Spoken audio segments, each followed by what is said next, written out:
जय हिंद, वंदे मातरम। आज मैं आप लोगों को मुंशी प्रेमचंद जी द्वारा रचित एक कहानी निर्मला भाग 3 सुनाने जा रही हूँ। मोटे राम जी कुछ देर तक तो कहार की बाट देखते रहे। जब उसके सामने आने में बहुत देर हुई तो उनसे बैठा न रहा गया। सोचा, यहाँ बैठे बैठे काम तो न चलेगा, कुछ उद्योग करना चाहिए। भाग्य के भरोसे यहाँ अड़ी बैठे रहो तो भूखों मर जाओगे। यहाँ तुम्हारी दाल गलने वाली नहीं। चुपके से लकड़ी उठाई और जिधर कहार गया था उसी तरफ चले। बाजार थोड़ी दूर पर था। एक क्षण में जा पहुंचे। देखा तो बुढ़ा एक हलवाई की दुकान पर बैठा चीलम पी रहा था। उसके देखते ही आपने बेतकल्लुफी से कहा, अभी कुछ तैयार नहीं है क्या? सरकार वहां बैठे बिगाड़ रहे हैं कि जाकर सो गया या कहीं ताड़ी पीने लगा? मैंने कहा, सरकार यह बात नहीं, बुढ़ा आदमी हूँ, आते ही आते तो आएंगे ना धीरे धीरे। बड़े विचित्र जीव हैं, न जाने इनके यहाँ कैसे कैसे नौकर हैं। कहार मुझे छोड़कर आज तक दूसरा कोई टिका ही नहीं और टिकेगा भी नहीं। साल भर से तलब नहीं मिली है, किसी को तलब नहीं देते। जहाँ किसी ने तलब मांगी और वे लगे उसे डांटने, बेचारा नौकरी छोड़कर भाग जाता है। वे दोनों आदमी जो पंखा झल रहे थे सरकारी नौकर हैं। सरकारी से 2 अर्दली मिले हैं, न इसी से पड़े हुए हैं। मैं भी सोचता हूँ, जैसा तेरा ताना बाना वैसी मेरी करनी। 10 कट गए हैं, साल 2 साल और इसी तरह कट जाएंगे। मोटे राम तो तुम ही अकेले हो, नाम तो कई कहारों के लेते हैं। कहार यह सब इन 2-3 महीनों के अंदर आए और छोड़ छोड़ कर चले गए। यह अपना रोब जमाने को अभी तक उनका नाम जपा करते हैं। कहीं नौकर दिलवाएंगे? चलो। मोटे राम, अजी बहुत नौकरी है, कहार तो आजकल ढूंढे नहीं मिलते। तुम तो बहुत पुराने आदमी हो, तुम्हारे लिए नौकरी की क्या कमी है? यहाँ कोई ताजी चीज है? मुझसे कहने लगे, खिचड़ी बनवाइएगा या बाटी लगवाइएगा। मैंने कह दिया, सरकार बुढ़ा आदमी है, रात को उसे मेरा भोजन बनाने में कष्ट होगा, मैं कुछ बाजार से ही खा लूंगा, इसकी आपकी चिंता ना करें। बोले, अच्छी बात है, कहार आपको दुकान पर मिलेंगे। बोलो, साहब जी कुछ तर माल तैयार है, लड्डू तो ताजे मालूम होते हैं, तौल दो, 1 सेर भर आऊं वहीं ऊपर ना। यह कहकर मोटे राम जी हलवाई की दुकान पर जा बैठे और तर माल चखने लगे। खूब छक कर खाया, 2.5-3 सेर चट कर गए। खाते थे और हलवाई की तारीफ करते थे। साहब जी, तुम्हारी दुकान का जैसा नाम सुना था वैसा ही माल पाया। बनारस वाले रसगुल्ले नहीं बना पाते, कलाकंद अच्छी नहीं बना पाते, पर तुम्हारी उनसे अच्छी है। माल डालने से अच्छी चीज नहीं बनती, विद्या चाहिए। हलवाई, कुछ और लीजिए महाराज, थोड़ी सी रबड़ी मेरी तरफ से ले लीजिए। मोटे राम, इच्छा तो नहीं है, लेकिन दे दो, पाव भर। हलवाई, पाव भर से क्या कीजिएगा, चीज अच्छी है, आधा सेर तो ले लीजिए। और 9 बजते बजते मकान पर आए। यहाँ सन्नाटा सा छाया हुआ था। एक लालटेन जल रही थी। अपने चबूतरे पर बिस्तरा जमाया और सो गए। सवेरे अपने नियमानुसार कोई 8 बजे उठे तो देखा कि बाबू साहब टहल रहे हैं। इन्हें जगह देखकर पालागन कर बोले, महाराज आप रात कहाँ चले गए? मैं बड़ी रात तक आपका राह देखता रहा। भोजन का सब सामान बड़ी देर तक रखा रहा। जब आप नहीं आए तो रखवा दिया गया। आपने कुछ भोजन किया था या नहीं? मोटे राम, हलवाई के दुकान से कुछ खा आया था। भालचंद, अजी पूरी मिठाई में वह आनंद कहाँ जो बाटी और दाल में है। 10-12 आने खर्च हो गए, फिर भी पेट न भरा होगा। आप मेरे मेहमान हैं, जितने पैसे हों ले लीजिएगा। मोटे राम, आप ही के हलवाई के दुकान पर खा आया था, वह जो नुक्कड़ पर बैठता था। भालचंद, कितने पैसे देने पड़े? मोटे राम, आपके हिसाब में लिखा दिए हैं। भालचंद, जितनी मिठाइयाँ ली हो मुझे बता दीजिए, नहीं तो पीछे से बेईमानी करने लगेगा। एक ही ठग है। मोटे राम, कोई 2.5 सेर मिठाई थी और आधा सेर रबड़ी। बाबू साहब ने विस्फारित नेत्रों से पंडित जी को देखने लगे, मानो कोई अचंभे की बात सुनी हो। 3 सेर तो कभी यहाँ महीने भर का टोटल भी न होता था, और महाशय एक बार में कोई 4 रुपए का माल उड़ा गए। अगर एक आधा दिन रह गए तो बधिया बैठ जाएगी। पेट है या शैतान की कब्र।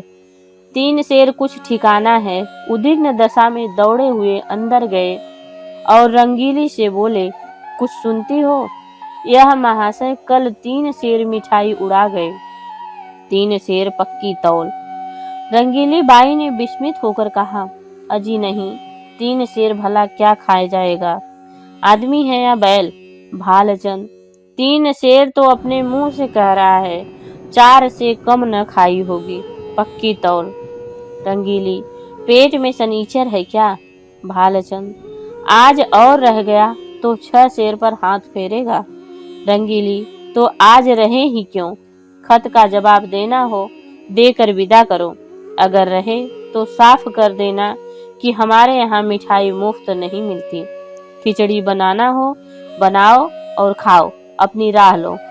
जिन्हें ऐसे पेटुओं को खिलाने से मुक्ति मिलती हो वे खिलाएं, हमें ऐसी मुक्ति नहीं चाहिए। मगर पंडित जी विदा होने को तैयार बैठे थे, इसलिए बाबू साहब को कौशल से काम लेने की जरूरत न पड़ी। पूछा, क्या तैयार कर दी महाराज? मोटे राम, हाँ सरकार, अब चलूंगा। 9 बजे की गाड़ी मिलेगी ना? भालचंद, भला आज तो रहिए। यह कहते कहते बाबू साहब को भय हुआ कि कहीं यह महाराज सचमुच न रह जाए, इसलिए वाक्य को यूं पूरा न किया। वहां भी लोग आपका इंतजार कर रहे होंगे। मोटे राम, 1-2 दिन की तो कोई बात न थी, विचार भी यही था कि त्रिवेणी में स्नान करूंगा, पर बुरा न मानिए तो कहूं, आप लोगों में ब्राह्मणों के प्रति लेश मात्र भी श्रद्धा नहीं है। हमारे यहाँ यजमान हैं जो हमारा मुंह जोहते रहते हैं कि पंडित जी कोई आज्ञा दें तो उसका पालन करें। हम उनके द्वार पर पहुंच जाते हैं तो अपने आप को धन्य भाग समझते हैं, और सारा घर छोटे से बड़े तक हमारी सेवा सत्कार में मग्न हो जाता है। और जहाँ अपना आदर नहीं वहाँ एक क्षण ठहरना ठीक नहीं है। जहाँ ब्राह्मण का आदर नहीं वहाँ कल्याण नहीं हो सकता। भालचंद महाराज, हमसे तो ऐसा अपराध नहीं हुआ। मोटे राम, अपराध नहीं, अपराध किसे कहते हैं?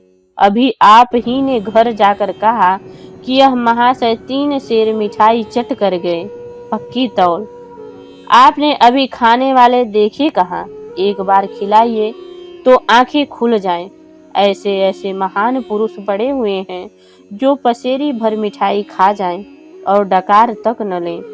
मिठाई खाने के लिए हमारी चिरौरी की जाती है। हम भिक्षुक ब्राह्मण नहीं हैं जो आपके द्वार पर खड़े रहें। आपका नाम सुनकर आए थे, यह न जानते थे कि यहाँ मेरे भोजन के भी लाले पड़े हैं। भगवान आपका भला करे। बाबू साहब ऐसा झेपे कि मुंह से बात तक न निकली। जिंदगी भर में उन पर कभी ऐसी फटकार न पड़ी थी। बहुत बातें बनाई, आपकी चर्चा न थी, एक दूसरे महाशय की बात थी, लेकिन पंडित जी का क्रोध शांत न हुआ। सब कुछ सह सकते थे पर अपने पेट की निंदा नहीं सह सकते थे। औरत के रूप की निंदा जितनी अप्रिय लगती है, उससे कहीं अधिक अप्रिय पुरुष को अपने पेट की निंदा लगती है। बाबू साहब मानते थे तो यह धड़का भी समाया हुआ था कि यह टिक न जाए। उनकी कृपणता का पर्दा खुल गया था, अब उसमें संदेह न था। उस पर्दे को ढांकना जरूरी था। अपनी कृपणता को छिपाने के लिए उन्होंने कोई बात उठा न रखी, पर होने वाली बात हो कर रही। पछता रहे थे कि कहीं से घर में इसकी बात करने लगा और कहा भी तो उच्च स्वर में। यह दुष्ट भी कान लगाए सुनता रहा, किंतु अब पछताने से क्या होगा। जाने किस मनहूस की सूरत देखी थी कि यह विपत्ति गले पड़ी। अगर इस वक्त यहाँ से रुष्ट होकर चला गया तो वहां जाकर बदनाम करेगा और मेरा सारा कौशल खुल जाएगा। अब तो इसका मुंह बंद कर देना ही पड़ेगा। यह सोच विचार करते हुए रंगीली बाई से बोले, इस दुष्ट ने तो हमारी तुम्हारी बातें सुन ली और रूठ कर जा रहा है। रंगीली, जब तुम जानते थे कि द्वार पर खड़ा है तो धीरे से क्यों नहीं बोले? भालचंद्र, विपत्ति आती है तो अकेले नहीं आती। यह क्या जानता था कि वह द्वार पर कान लगाए खड़ा है। रंगीली न जाने किसका मुंह देखा था। भालचंद्र, वही दुष्ट सामने लेटा हुआ था। जानता तो उधर ताकता ही नहीं। अभी तो इसे कुछ दे दिलाकर राजी करना पड़ेगा। रंगीली, ओह जाने भी दो, जब तुम्हें वहां विवाह करना ही नहीं है तो क्या परवाह है, जो चाहे कहे। भालचंद्र, यो जान बचेगी, लाओ 10 रुपए विदाई दे दूं। ईश्वर फिर इस पर मनहूस की सूरत न दिखाए। रंगीली ने बहुत पछताते पछताते 10 रुपए निकाले और बाबू साहब ने उन्हें जाकर पंडित जी के चरणों पर रख दिए। पंडित जी दिल में कहा, धत तेरे मक्खी चूस की, ऐसा रगड़ा कि याद ही करोगे। तुम समझते हो कि 10 रुपए देकर उसे उल्लू बना लूंगा। इस फेरे में न रहना, यहाँ तुम्हारी नस नस पहचानते हैं। रुपए जेब में रख लिया और आशीर्वाद देकर अपनी राह ली। बाबू साहब बड़ी देर तक खड़े सोच रहे थे। मालूम नहीं अब भी मुझे कृपण ही समझ रहा है या पर्दा ढक गया। कहीं ये रुपए भी तो पानी में नहीं गिर पड़े। कल्याणी के सामने अब एक विषम समस्या आ खड़ी हुई। पति के देहांत के बाद उसे अपनी दुरावस्था का यह पहला और बहुत ही कड़वा अनुभव था। दरिद्र विधवा के लिए इससे बड़ी और क्या विपत्ति हो सकती है कि जवान बेटी सिर पर सवार हो, लड़के नंगे पांव पढ़ने जाते हों, चौका बर्तन भी अपने हाथ से किया जा सकता हो, रूखा सूखा खाकर निर्वाह किया जा सकता है, झोपड़े में दिन काटे जा सकते हैं, लेकिन युवती कन्या घर में नहीं बैठाई जा सकती। कल्याणी को भालचंद्र पर ऐसा क्रोध आया कि स्वयं जाकर उसके मुंह में कालिख लगाऊं, सिर के बाल नोच लूं, कहूं कि तुम अपनी बात से फिर गए तो अपने बाप का बेटा नहीं। पंडित मोटे राम ने उनकी कपट लीला का नग्न वृत्तांत सुना दिया था। वह इसी क्रोध में बैठी थी कि कृष्णा खेलती हुई आई और बोली, दिन में बारात आएगी अम्मा। पंडित तो आ गए। कल्याणी, बारात का सपना देख रही है क्या? कृष्णा, वही चंदर तो कह रहा है कि 2-3 दिन में बारात आएगी। क्या आएगी ना अम्मा? कल्याणी, एक बार तो कह दिया, सिर क्यों खाती है? कृष्णा, सबके घर तो बारात आ रही है, हमारे घर क्यों नहीं आती? कल्याणी, तेरे घर जो बारात लाने वाला था उस घर में आग लग गई। कृष्णा, सच में अम्मा? तब तो सारा घर जल गया होगा। कहाँ रहते होंगे? बहन कहाँ जाकर रहेगी? कल्याणी, अरे पगली, तू तो बात ही नहीं समझती। आग लगी, वह अब हमारे यहाँ ब्याह न करेगा। कृष्णा, यह क्यों अम्मा? पहले तो ठीक हो गया था। कल्याणी, बहुत से रुपए मांगता है और मेरे पास उसे देने के लिए रुपए नहीं हैं। कृष्णा, क्या बड़े लालची हैं? कल्याणी, लालची नहीं तो और क्या है, पूरा कसाई, निर्दयी, दगाबाज। कृष्णा, तब तो अम्मा बहुत अच्छा हुआ कि उसके घर बहन का ब्याह नहीं हुआ। बहन उसके साथ कैसे रहती? यह तो खुश होने की बात है। अम्मा, तुम रंज क्यों करती हो? कल्याणी ने पुत्री की स्नेहमयी दृष्टि से देखा। उसका कथन कितना सत्य है, भोले शब्दों में समस्या का कितना मार्मिक निरूपण है। सचमुच यह तो प्रसन्न होने की बात है कि ऐसे कुपात्रों से संबंध नहीं हुआ।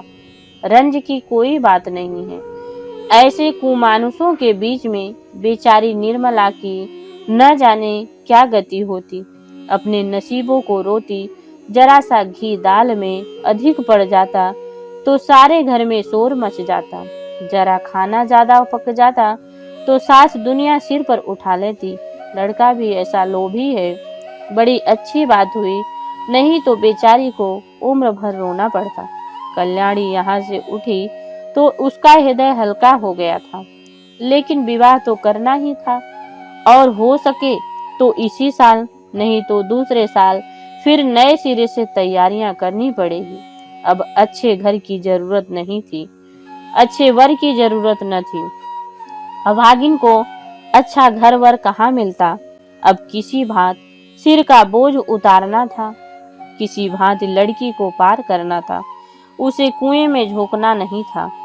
वह रूपवती है, गुणशील है, चतुर है, कुलीन है, तो हुआ करे। दहेज हो तो सारे दोष गुण है। प्राणों का कोई मूल्य नहीं, केवल दहेज का मूल्य है। कितनी विषम भाग्य लीला है। कल्याणी का दोष कुछ कम न था। अबला विधवा होना उसे दोषों से मुक्त नहीं कर सकता। उसे अपने लड़के लड़कियों से कहीं ज्यादा प्यारे थे। लड़के हल के बैल हैं, भूसे खली पर पहला हक उनका है। उनके खाने से जौ बचे वह गायों को खाना है। मकान था, कुछ नगद था, कई हजार के गहने थे। उन्हें पढ़ाना लिखाना था। एक कन्या और भी 4-5 साल में विवाह करने योग्य हो जाएगी, इसलिए वह कोई बड़ी रकम दहेज में न दे सकती थी। आखिर लड़कों को भी तो कुछ चाहिए। वे क्या समझेंगे कि हमारा भी कोई बाप था। पंडित मोटे राम को लखनऊ से लौट 15 दिन बीत चुके थे। लौटने के बाद दूसरे दिन वर की खोज में निकले थे। उन्होंने प्रण किया था कि मैं लखनऊ वालों को दिखा दूंगा कि संसार में तुम ही अकेले नहीं हो, तुम्हारे ऐसे और भी कितने पड़े हैं, और भी कितने पड़े हैं। ऐसे भी कल्याणी रोज दिन गिना करती थी। आज उसे उन्हें पत्र लिखने का निश्चय किया और कलम दवात लेकर बैठी ही थी कि पंडित मोटे राव ने पदार्पण किया। कल्याणी, आइए पंडित जी, मैं तो आपको खत लिखने ही जा रही थी, कब लौटे? मोटे राम, लौटा तो प्रातः काल ही था, पर उसी समय सेठ के यहाँ से निमंत्रण आ गया। कई दिन से तरमाल न मिले थे। मैंने कहा लगे हाथ यह भी काम निपटाता चलूं। अभी इधर से लौटा आ रहा हूँ। कोई 500 ब्राह्मणों की पंगत थी। कल्याणी, कुछ कार्य सिद्ध हुआ या रास्ता ही नापना पड़ा? मोटे राम, कार्य क्यों न सिद्ध होता, भला यह भी कोई बात है। 5 जगह बातचीत कर आया हूँ, 5 की नकल लाया हूँ। उनमें से आप जिसे चाहें पसंद करें। यह देखिए, लड़के का बाप डाक के सींगे में है, 100 रुपए महीने का नौकर है। लड़का अभी कॉलेज में पढ़ रहा है, मगर नौकरी का भरोसा है। घर में कोई जायदाद नहीं है। लड़का होनहार मालूम होता है, खानदान भी अच्छा है। 2000 रुपए में तय हो जाएगा। मांगते तो वह 3000 है। कल्याणी, लड़के का कोई भाई है? मोटे राम, नहीं, मगर 3 बहनें हैं और तीनों कुंवारी। माता जीवित है। अच्छा, अब दूसरी नकल देखिए। यह लड़का रेल के सींगे में 50 रुपए महीना पाता है। माँ बाप नहीं है। बहुत ही रूपवान और सुशील है।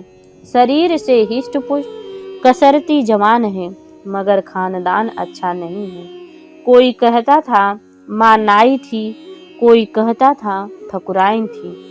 बाप किसी रियासत के मुख्तार थे। घर पर थोड़ी सी जमींदारी है, मगर उस पर कई हजार का कर्ज है। वहाँ कुछ लेना देना न पड़ेगा। उम्र कोई 20 साल होगी।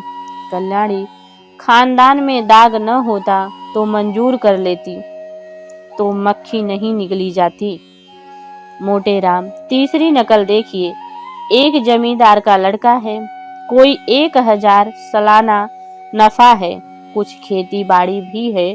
लड़का पढ़ा लिखा तो थोड़ा है, पर कचहरी अदालत के काम में चतुर है।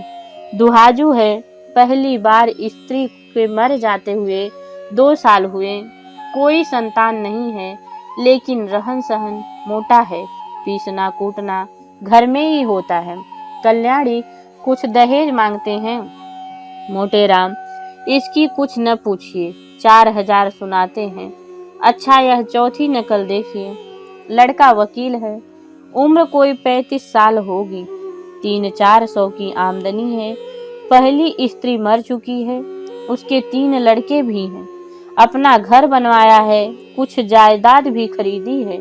यहाँ भी लेन देन का झगड़ा नहीं है। कल्याणी, खानदान कैसा है? मोटे राम, बहुत ही उत्तम, पुराने रईस हैं। अच्छा, यहाँ 5वीं नकल देखिए। बाप का छाप खाना है, लड़का पढ़ा तो BA तक है, पर उसी छपे खाने में काम करता है। उम्र 18 साल की होगी। घर में प्रेस के सिवाय कोई जायदाद नहीं है, मगर किसी का कर्ज सिर पर नहीं है। खानदान बहुत अच्छा है, न बहुत बुरा है। लड़का बहुत सुंदर और सच्चरित्र है, मगर 1000 से कम में मामला तय न होगा। मांगते तो वह 3000 हैं। अब बताइए, अब आप कौन सा वर पसंद करती हैं? कल्याणी, आपको सबों में से कौन पसंद है? मोटे राम, मुझे तो 2 वर पसंद हैं। एक वह जो रेलवे में है, और दूसरा वह जो छपे खाने में काम करता है। कल्याणी, मगर पहले में तो खानदान में दोष बताते हैं। मोटे राम, हाँ, यह दोष तो है, तो छपे खाने वालों को ही रहने दीजिए। कल्याणी, वहाँ 1000 देने को कहाँ से आएगा? 1000 तो आपका अनुमान है, शायद वह मुंह और फैलाएं। आप तो घर की दशा देख ही रहे हैं। भोजन मिलता जाए, यही गनीमत है। रुपए कहाँ से आएंगे? जमींदार साहब 4000 सुनाते हैं। डाक बाबू भी 2000 का सवाल करते हैं। उनको जाने दीजिए, बस वकील साहब ही बचे रहें। 35 साल की उम्र भी कोई ऐसी ज्यादा नहीं है, इन्हीं को क्यों न रखिए। मोटे राम, आप खूब सोच विचार ले। मैं यूं आपकी मर्जी का तबेदार हूँ। जहाँ कहिएगा वहाँ टीका कर आऊंगा, मगर 1000 का मुंह न देखिए। छापे खाने वाला लड़का रत्न है, उसके साथ कन्या का जीवन सफल हो जाएगा। जैसी वह रूप गुण की पूरी है, वैसा ही लड़का भी सुंदर और सुशील है। कल्याणी, पसंद तो मुझे भी यही है महाराज, पर रुपए किसके घर से आए? कौन देखने वाला है? खाने वाले तो खा पीकर चंपत हो जाएंगे। अब किसी को भी सूरत दिखाई नहीं देती, बल्कि और मुझसे बुरा मानते हैं कि हमें निकाल दिया। जो बात अपने बस के बाहर है, उसके लिए हाथ ही क्यों फैलाएं? संतान किसको प्यारी नहीं होती? कौन उसे सुखी नहीं देखना चाहता? पर जब अपना काबू भी हो, ईश्वर का नाम लेकर वकील साहब को टीका कर आइए। आयु कुछ अधिक नहीं है, लेकिन मरना जीना विधि के हाथ में है। 35 साल का आदमी बुढ़ा नहीं कहलाता। अगर लड़की के भाग्य में सुख भोगना बदा होगा, तो जहाँ जाएगी वहीं सुखी हो जाएगी, और दुख भोगना होगा तो जहाँ जाएगी वहीं दुख झेलेगी। हमारी निर्मला को बच्चों से प्रेम है, उनके बच्चों को अपना समझेगी। आप शुभ मुहूर्त देखकर टीका कर आएं। जय हिंद, जय भारत। अगली कहानी हम आपसे फिर मिलते हैं। जय हिंद, जय भारत। अगली कहानी में हम आपसे फिर मिलते हैं।